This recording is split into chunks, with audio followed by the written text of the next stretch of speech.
Sometimes something strange happens. To the avoidant nervous system, they pursue connection. They become curious about someone. They move closer. The relationship begins forming. And eventually, they get what they thought they wanted: closeness, attention, the bond. But instead of feeling fulfilled, something unexpected appears: a quiet emotional drop. Not conflict, not regret, just a strange emptiness, as if the emotional reward they expected never fully arrived.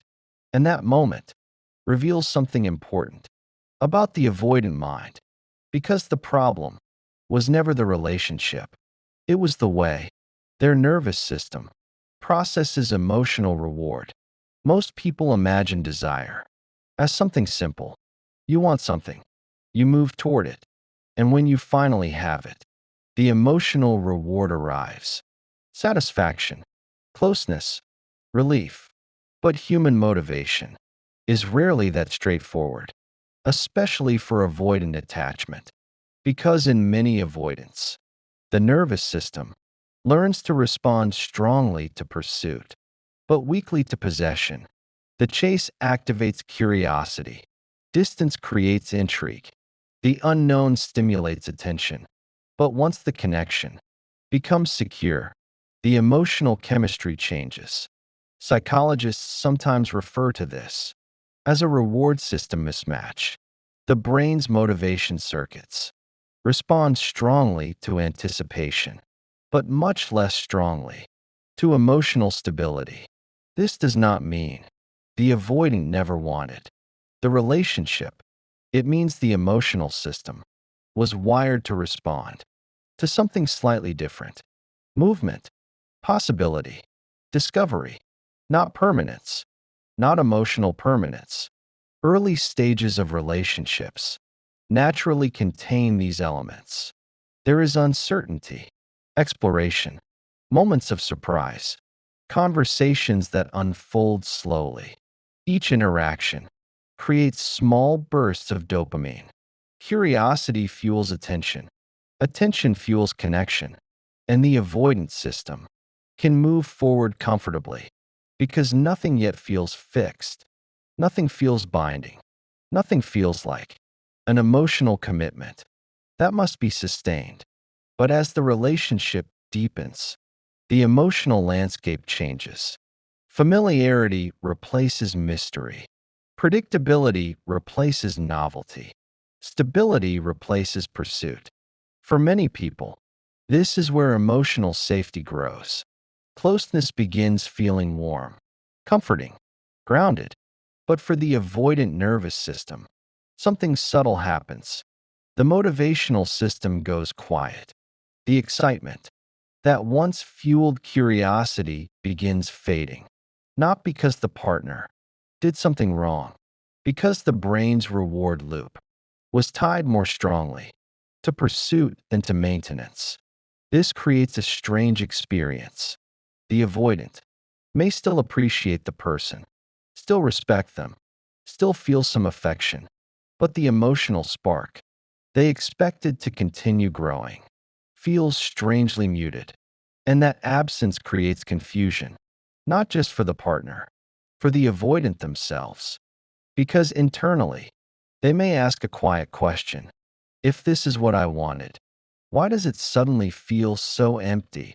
This question rarely gets answered consciously. Instead, the nervous system searches for regulation, something to restore, a sense of movement, intensity, curiosity. And one of the easiest ways to restore that sensation is distance. Distance reintroduces uncertainty. Uncertainty reactivates curiosity. Curiosity reactivates pursuit. And suddenly, the emotional system comes back online. But from the outside, this pattern looks puzzling. The avoidance seemed engaged during pursuit, but once the relationship became stable, their energy changed. The excitement faded. Communication slowed. Emotional presence decreased. Not because the bond lost meaning, because the reward system was never calibrated for sustained closeness. It was calibrated for anticipation. And anticipation is something stable relationships gradually replace. Understanding this mechanism reveals something important. Avoidants are not always running from connection. Sometimes they are responding to an emotional system that struggles to register stability as rewarding. And when stability fails to trigger reward, the nervous system searches for stimulation somewhere else, often through distance. To understand this emptiness, you have to look deeper into how the brain creates motivation. Because desire is not only emotional, it is neurological. Inside the brain, a chemical system drives pursuit, dopamine. But dopamine does not reward possession as much as people think. It rewards anticipation, the possibility of something meaningful, the moment before the reward arrives. That is when dopamine is strongest. That is when curiosity and attention reach their peak. This is why new experiences often feel exciting, why mystery creates fascination, why uncertainty pulls people forward. The brain is wired to respond strongly to what might happen, not necessarily to what already exists. In secure attachment systems, this reward loop gradually evolves. The early excitement of discovery transforms into something deeper.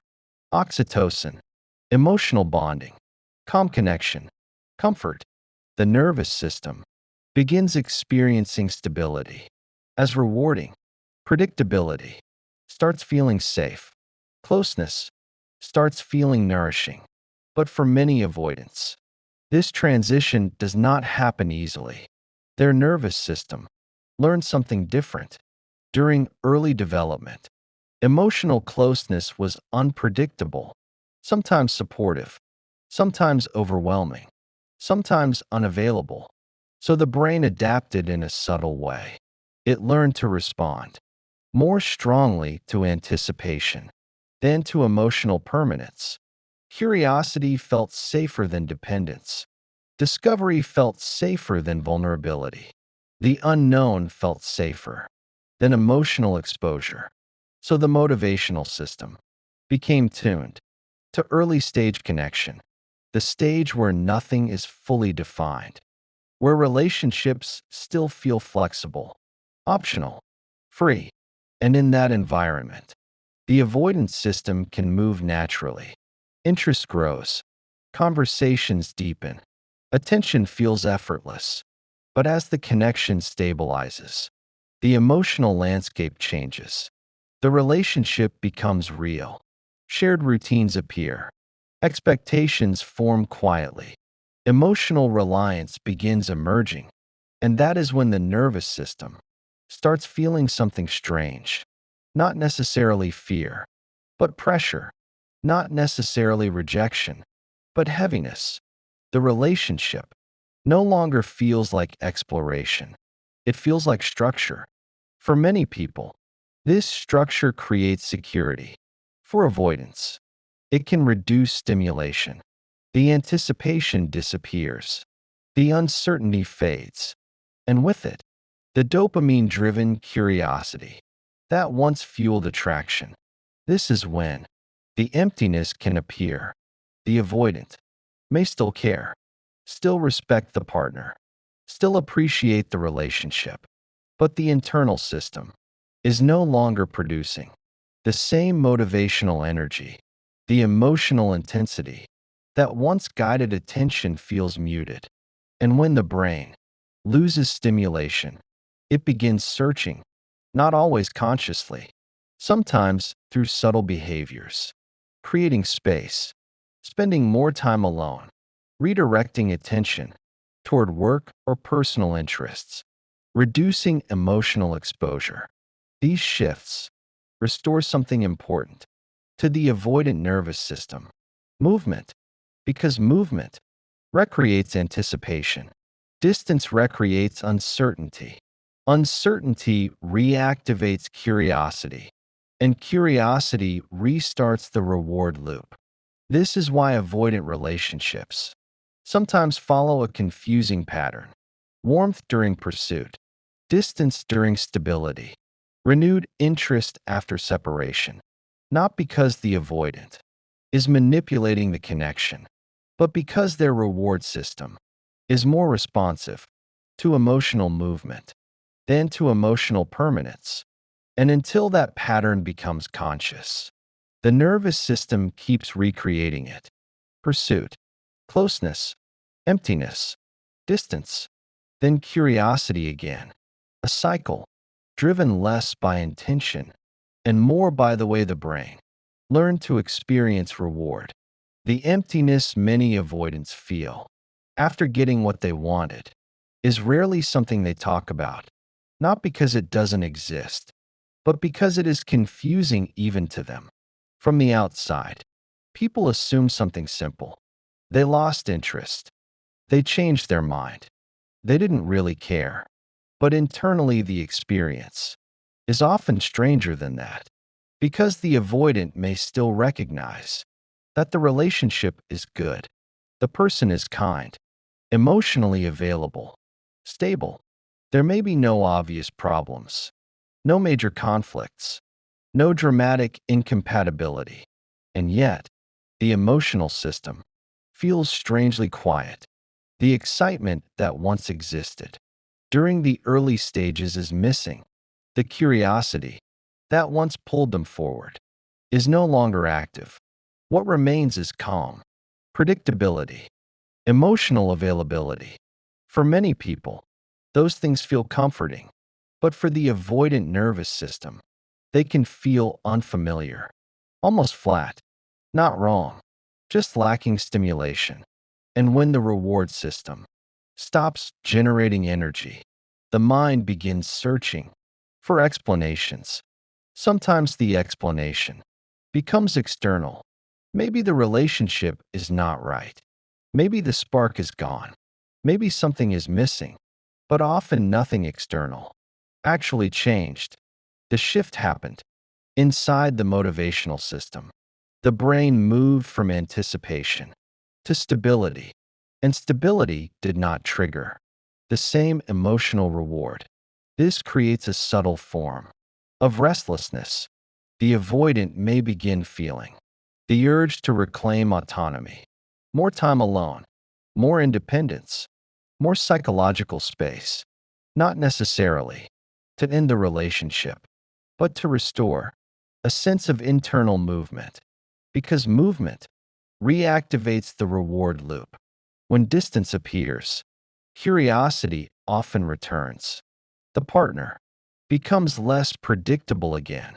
The relationship contains mystery once more, and suddenly the avoidant may feel a familiar spark. Attention increases, interest returns, communication improves. From the outside, this can look confusing. The avoidant seemed disengaged when the relationship was stable, but once distance appeared, their energy returned. This pattern creates the illusion that avoidants only care when they might lose someone. But the deeper mechanism is neurological. Distance reintroduces anticipation. Anticipation reactivates dopamine. Dopamine restores motivation, and motivation pulls the avoidant back toward connection. But when closeness becomes stable again, the cycle can repeat, not intentionally, not strategically, but automatically, because the reward system is still calibrated for pursuit, not maintenance. Understanding this pattern changes the way avoidant behavior is interpreted. It is not always a lack of feeling. Sometimes it is a lack of neurological reward for emotional stability. And until that pattern becomes conscious, the nervous system keeps chasing what feels stimulating, even when what already exists is meaningful. Once you understand the reward system mismatch, something important starts making sense. The emptiness was not necessarily about the relationship, it was about How the avoidant nervous system experiences reward. Because many avoidants were not trained to associate emotional stability with pleasure. They were trained to associate safety with autonomy, independence, self-containment, emotional self-reliance. So when a relationship becomes stable, when closeness becomes consistent, the nervous system is not always sure how to process it. There is no chase, no anticipation, no emotional tension to resolve, just presence, just availability, just the quiet reality of someone being there. And that quiet stability can feel strangely unfamiliar, almost like silence. Inside the reward system, the brain that once responded strongly to curiosity now receives less stimulation.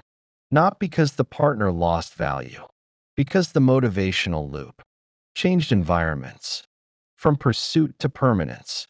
And permanence requires a different emotional skill, the ability to experience calm connection as meaningful, the ability to remain present without needing stimulation, the ability to feel closeness without interpreting it as pressure. This is something avoidants often have to learn later in life because their nervous system became fluent in anticipation, but not always in sustained intimacy. And until that shift happens, the emotional system keeps searching for movement, for curiosity, for the feeling of something unfolding. But here is the part many people misunderstand. This pattern does not mean avoidants are incapable of deep relationships. It means their nervous system must learn how to recognize stability as rewarding, not boring, not suffocating, but grounding, a place where connection can exist without emotional turbulence. That shift takes awareness, because once someone recognizes the pattern, they begin noticing it in real time. The moment when anticipation fades, the moment when the mind begins searching for stimulation again, and instead of creating distance, they learn to remain present, to allow the calm of real connection to exist without needing the drama of pursuit. That is when the avoidance system begins evolving, not by eliminating autonomy, but by learning that autonomy and closeness can coexist without emptiness, without escape, without the constant need to recreate movement. And for the people who experience avoidant dynamics from the outside, understanding this mechanism changes something powerful. It removes the illusion that the relationship failed because you were not enough. Sometimes the connection was never the problem. Sometimes the nervous system simply did not recognize stability as a reward yet. And once you see that clearly, you stop trying to generate excitement, to keep someone present. You stop feeling responsible for maintaining their emotional stimulation. You begin focusing on something far more important: your own emotional clarity, your own stability, your own direction. Because the healthiest relationships are not sustained by constant pursuit, they are sustained by two nervous systems that can experience calm connection as meaningful, not empty. If this perspective changed the way you understand avoidant attachment, then you are beginning to see relationships through a deeper psychological lens. And that is exactly what we explore here on the inner Odyssey: the hidden nervous system patterns, the emotional defenses most people never recognize, the psychology behind behaviors that leave so many relationships feeling confusing.